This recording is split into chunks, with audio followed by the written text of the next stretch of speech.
रुकिए रुकिए रुकिए बैठिए। श्री अध्यक्ष महोदय,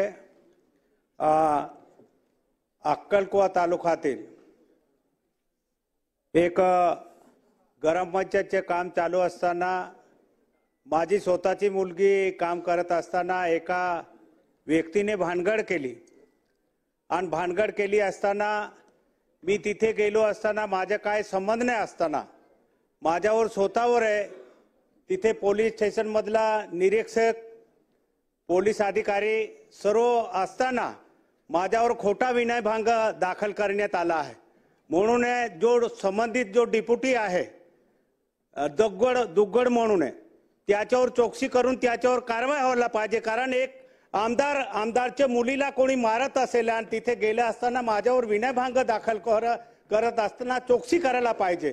पोलीस स्टेशनचे अधिकारी असताना माझ्यावर खोटा गुन्हा दाखल केला आहे आणि माझ्या इज्जतचा पंचनामा केला आहे। असं अधिकारीवर ताबडतोब चौकशी करून त्याच्यावर कारवाई व्हायला पाहिजे असं माझे मागणी आहे मुख्यमंत्री साहेब। आमदार आमशा पडवी यांनी जो विषय मांडलेला आहे त्याचं गांभीर्य लक्षात घेता तात्काळ वरिष्ठ स्तरावर याची चौकशी केली जाईल।